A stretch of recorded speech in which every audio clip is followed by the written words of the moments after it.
आज मैं आपको जो बताने जा रहा हूं वो विषय ये है कि नौजवान कहते हैं जी जब काम वासना आती है तो बहुत वेग से आती है और कामदेव अपना इतना प्रभाव दिखाता है कि हमें गिरा लेता है और हम शरीर से कुचेष्टा कर लेते हैं, हम बच ही नहीं पाते हैं।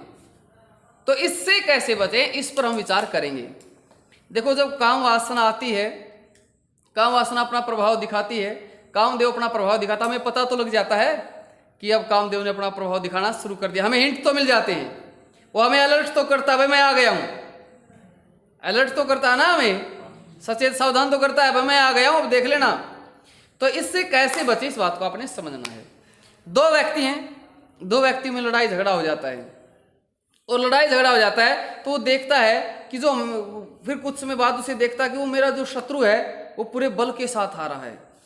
तो ऐसे में जो दूसरा व्यक्ति है उसको अपने दुश्मन से लड़ना चाहिए, भिड़ना चाहिए। सामने वाले की शक्ति कई गुना ज्यादा है, वो तो उसे मारे गिराएगा, छोड़ेगा ही नहीं। तो ऐसे समय में उसके हाथों मरना चाहिए या उसे किसी शक्तिशाली की शरण ले लेनी चाहिए।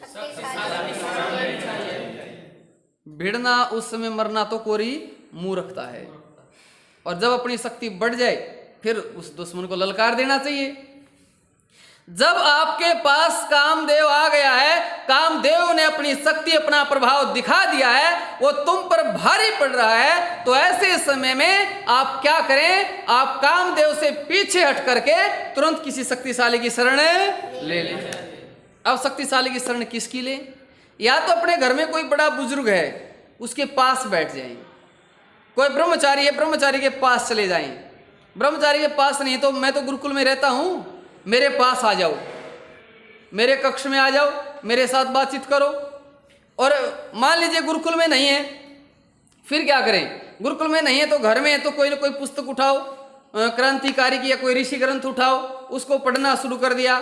बोले जी वो भी ना, तो फिर क्या करें? आपने मंत्र बहुत से याद कर लिए हैं, आप बैठे और मंत्रों का उच्चारण शुरू कर दिया। बोले जी मंत्रों का भी उच्चारण शुरू ना हो तो फिर क्या करें?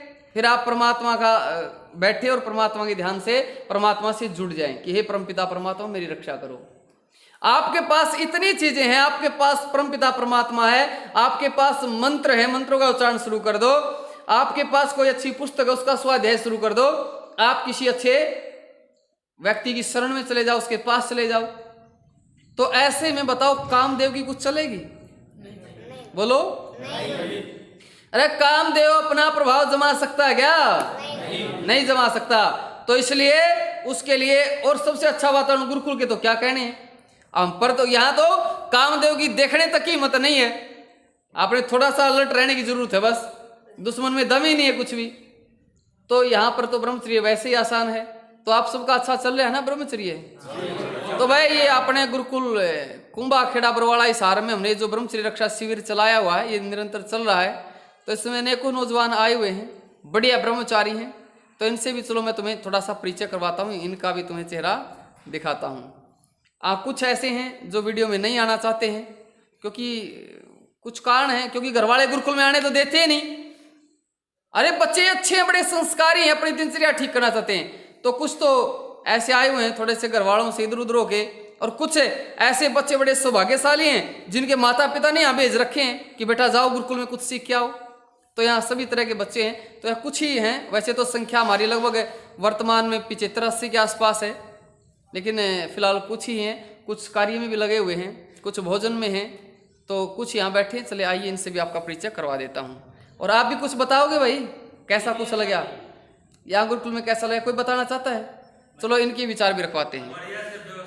भाई ये हमारे कुछ ब्रह्मचारी बैठे, मैंने बताया था कुछ तो अपने वहाँ हैं और कुछ यहाँ बैठे हैं। भाई कुछ नमस्ते नमस्ते कर लो। तो ये बहुत बढ़िया ब्रह्मचारी हैं। कुछ छोटे ब्रह्मचारी भी आए हुए हैं, ये इनके साधु गुरुजी हैं, तो उन्होंने यहाँ छोड़ा हुआ है। अब एक ब्रह्मचारी कुछ यहाँ के अनुभव रखना चाहता है। संख्या तो यहाँ मैंने बताया है 70-80 है, फिर भी अभी यहाँ कुछ बच्चे हैं जो अभी वीडियो में हम उनको नहीं ले सकते, आप देख रहे होंगे उधर बैठे हो। आइए इनसे पूछते हैं। भाई नमस्ते जी, मैं राजकमल साहू आप सभी का तहे दिल से इस्तकबाल करता हूँ। आप सभी से हाथ जोड़कर कर वंदन है कि आज अश्लीलता बहुत ही भयानक रूप धारण कर रही है। एक प्रकार से ये सूर्पणखा बन रही है और आपको एक न एक दिन ये विनाश कर देगी। इसलिए मैं आप सभी से अनुरोध करता हूँ कि गुरुकुल कुंभखेड़ा आइए और भारत में आज जिस प्रकार से अश्लीलता चरम सीमा पर है, जहां आप देखिएगा वहां पर मृत्यु है। आपको एक कब्रिस्तान बना देगी, शमशान बना देगी। इसलिए इससे जूझने के लिए आप गुरुकुल कुंभाखेड़ा आइए, अग्निदेव आचार्य जी के पास आइए। मैं यहाँ आया हूँ, मुझे बहुत अच्छा लग रहा है, शरीर में उत्साह आ रहा है, बल आ रहा है, प्रभाव आ रहा है। और धीरे धीरे हम सभी का एक आग्रह होना चाहिए और एक लक्ष्य होना चाहिए कि हमें देश के प्रति कुछ करना है। लेकिन सबसे पहले हमारा उत्तरदायित्व ये होना चाहिए कि हम कुछ बने। और हम कब बनेंगे? जब हमारा ब्रह्मचर्य सुदृढ़ रहेगा, मजबूत रहेगा।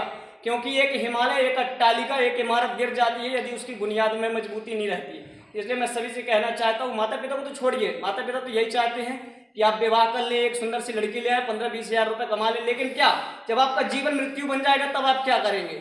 आपका विवाह हो जाएगा, आपके पास धन नहीं होगा, शरीर में बल नहीं होगा, तो जीवन नर्क बन जाएगा। इसलिए सभी से आग्रह करता हूँ कि आप आइए। और से बात मैं यही कहना चाहता हूँ। नमस्ते जी। तो भाई आप सबका बड़ा धन्यवाद। गुरुकुल में आते रहिए। यहाँ सब हमें जो गुरुकुल में पढ़ रहे हैं सबको निःशुल्क हम ये शिक्षा, ब्रह्मचर्य का जो शिविर चला हुआ है वो सबके लिए निःशुल्क है। दानी लोगों के दान से ये हम कर पा रहे हैं। और आप सबका बहुत बहुत धन्यवाद। सभी को फिर से नमस्ते जी।